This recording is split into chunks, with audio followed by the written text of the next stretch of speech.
Welcome to The Next Chapter, a show about how to move your life forward and what comes next.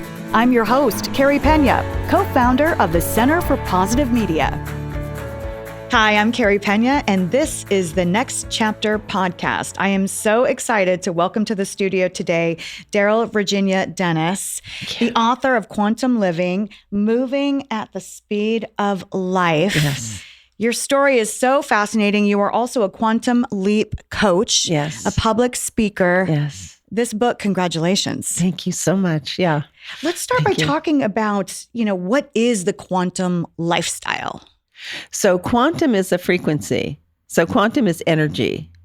And so what we're all becoming more conscious of now, all over the world, this is all over the world, this is an evolution of humanity taking place, is to understand that everything is energy. And that, like Einstein said, everything's energy, and that's all there is to it. Match the frequency of the reality you want. You cannot help but get that reality. It can be no other way. This is not philosophy. This is physics. Nikola Tesla, if you want to find the secrets of the universe, think in terms of energy, frequency, and vibration.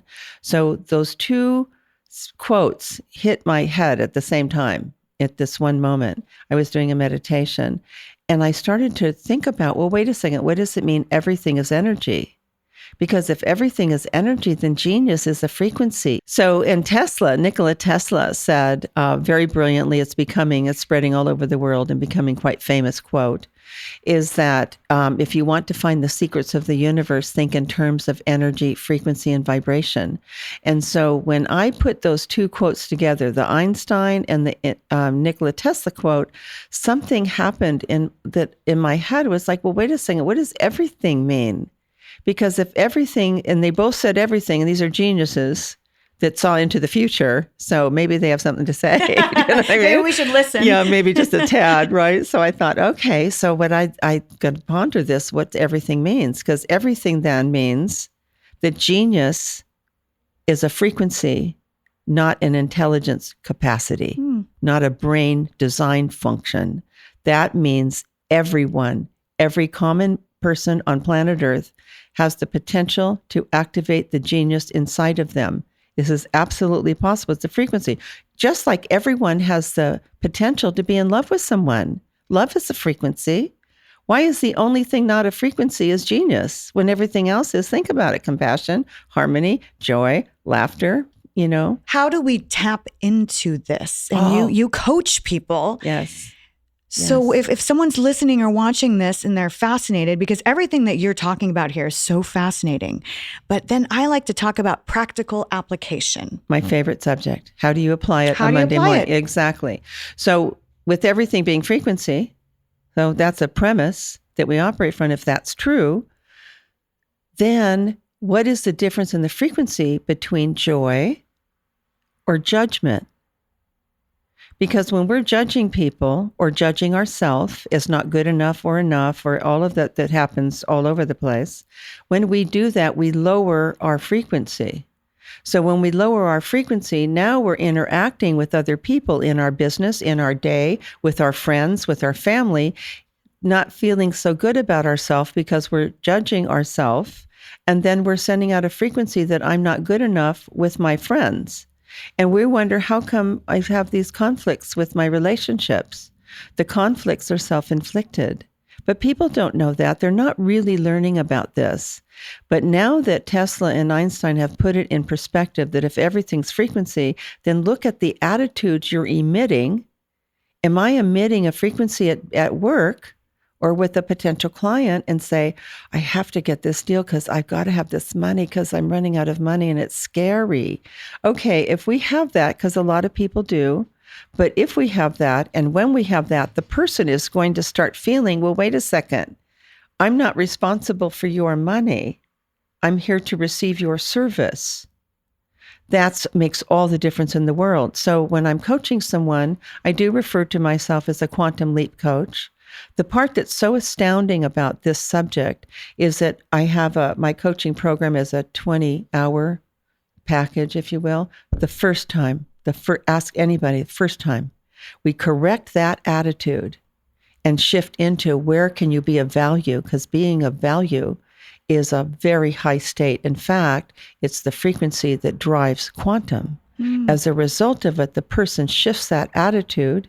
We choose who would you like to work or be with, who would you prefer, and then how do you reach that person is by being of value to them, not needing them. Talk a little bit about your background, and then I'm going to dive in to talk about intuition, because I love this subject as well. Yes. But I want to talk a little bit about your background, because it's fascinating. At a very young age, you were, how can I say it nicely? Well, I don't like to curse, but you were a butt kicker.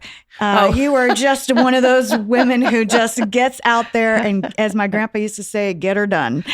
I love that extra, to get her done. So you were in the banking industry at a time when it was really heavily dominated by men. Yes. Talk about how that shaped you. So what shaped me is getting my butt kicked in a family that had some challenges. We'll just say it that way. A lot.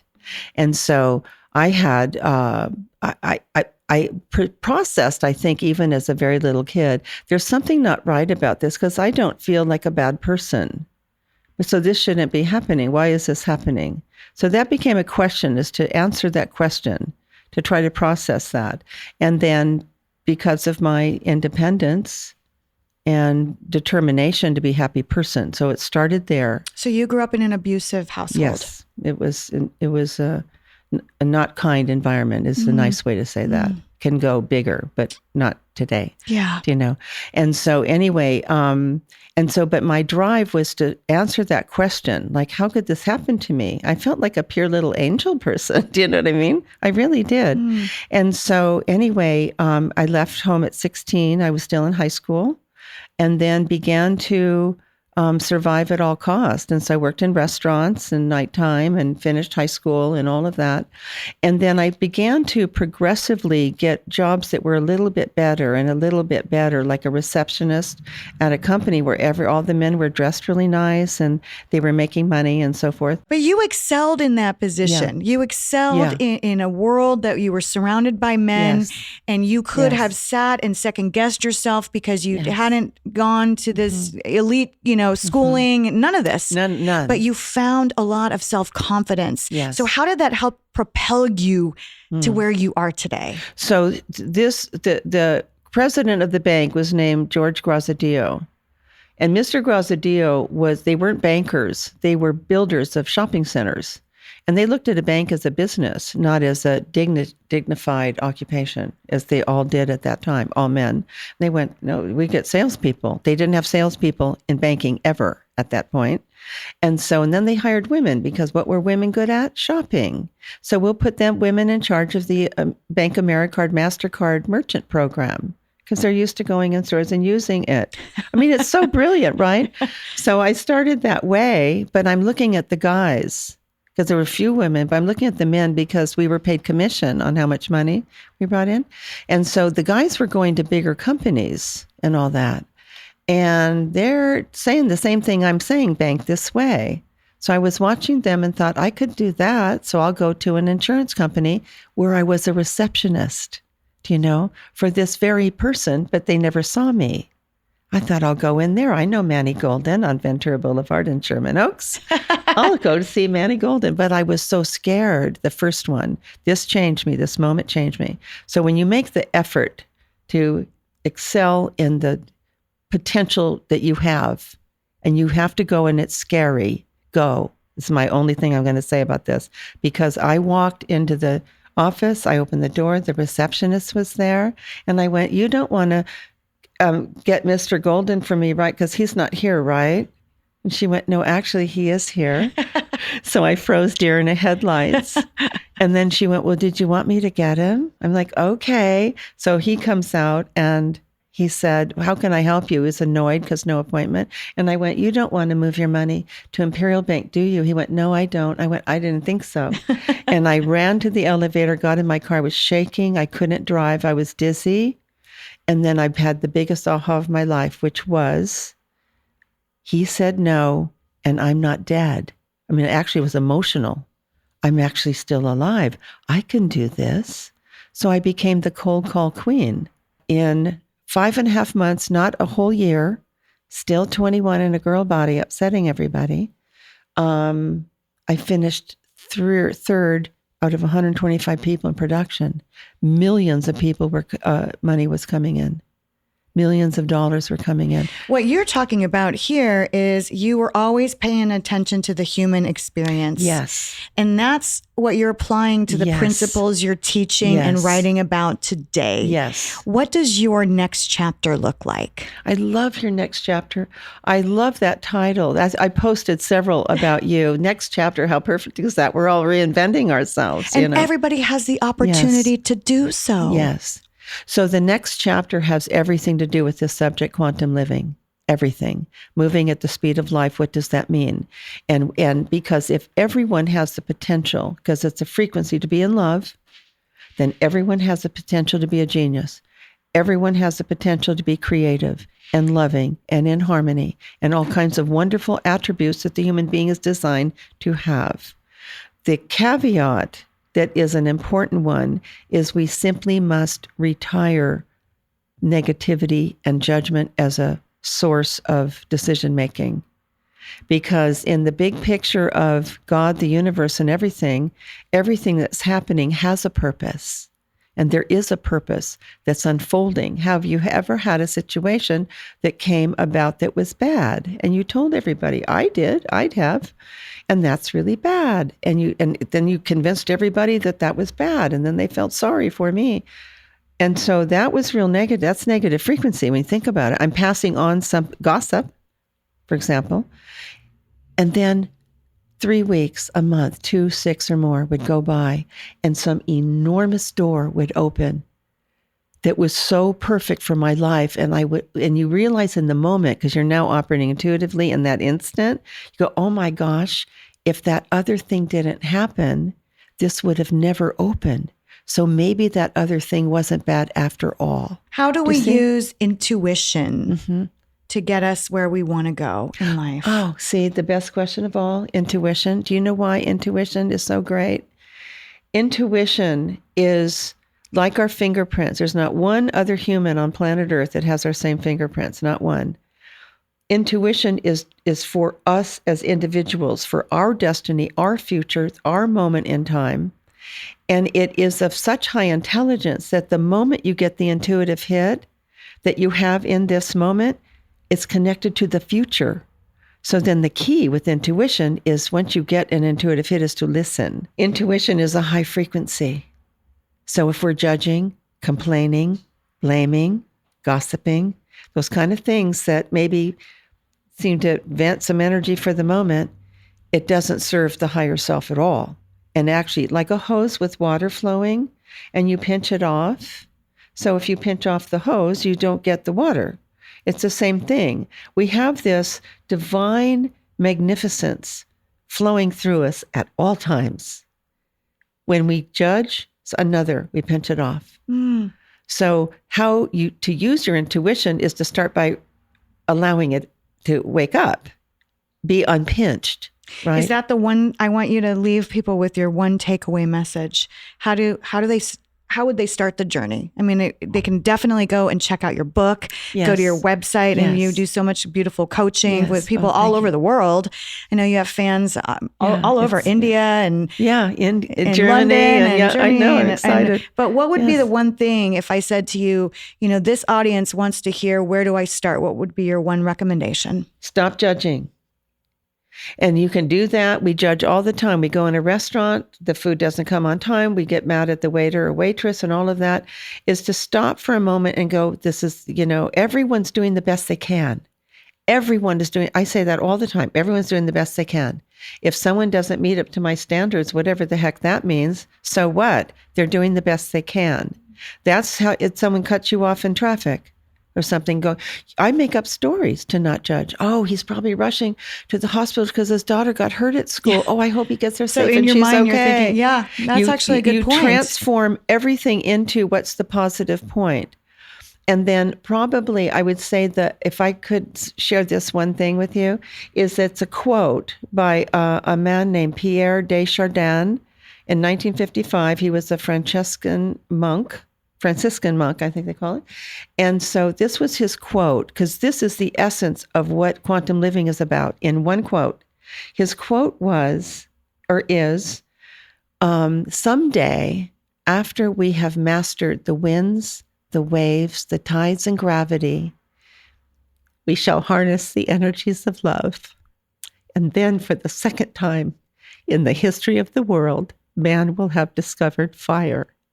Quantum living, moving at the speed of life, is a guide on how to harness the energies of love. And then everything happens almost, mystically is the only word I could use, because things come out of the blue. I never saw it coming that way. And that makes you emotional even saying that. Is that the power of your work?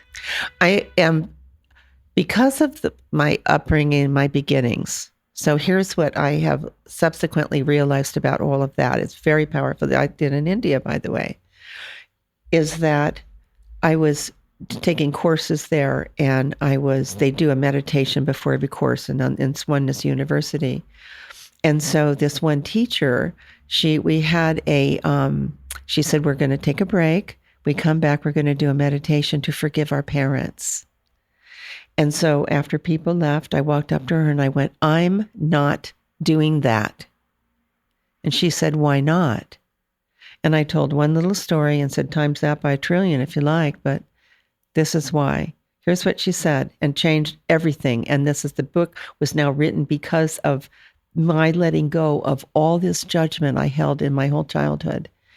Is she said, every time there's a meditation in any class, for you specifically, do this one prayer. Ask Divine why you chose the family you were born in. That's all. And then she looked me dead in the face and said, let's finish this now. Meaning, I didn't know what she meant at the time, but enough suffering on this. So I did that for 3 days, and the courses were like 5 weeks. But I did that for 3 days, and on the 4th morning, I woke up and had this enormous realization, like a voice speaking to me, if you will, that said, there's going to be a moment in time when every single event that has happened in your life, without one exception, will be preparation for your destiny. And in that moment, I realized I'm being prepared, not punished. See, right there. So I started to realize that all my suffering is because of my perception of what happened was limited. Well, that was painful, therefore I'm being punished is not true. We're being prepared for a destiny. And if we were ever going to fulfill our destiny, now's a really good time to get started. And if I can do anything until my last breath, I'm talking 24/7, I am on the case of this to help people to understand there's reasons why everything's happening, and it's for their growth. Ultimately is to become more one with God. That's always the goal. We can't get close with God when we're judging and saying he blew it on this one. He's perfect in all areas, but he really blew it on my parents. That's a judgment that's not true. Everything is perfect so that we fulfill our destiny. What could be a greater way to be alive than to fulfill your destiny? I can't think of one. Things are happening so fast that my prayer now is to get a vaster, wider exposure, which is why I'm so grateful for you, Carrie. You have this wonderful platform at the perfect time because people are reinventing themselves. It is the next chapter. Yeah. So I went from a corporate person my whole life and did really well working with companies and groups and stuff to now just me. What do I do now with that? Well, it seems like you're doing a lot. And where can people find out more information? I think I need to have a chat with Carrie Pena now, right? Yeah. So my website is quantumleadership.group. I'm interested in coaching people to become quantum leader coaches. Quantum group coaches, quantum leap coaches. Quantum leap coaches, because that's important that people can do this. Yeah. It's what's inside of everything we've talked about is inside of everyone. Einstein said my favorite thing is he said the spirit that moves the universe is the same spirit that moves our soul. Does that sound little to you? when people think they're little with no power, think again. Love it. That's a perfect place to end on inspiration. Thank you. Thank you for making me cry. Thank you for being vulnerable and for sharing your story. I appreciate you. Thank you. And thanks to all of you for watching and listening. This is The Next Chapter. I'm Carrie Pena.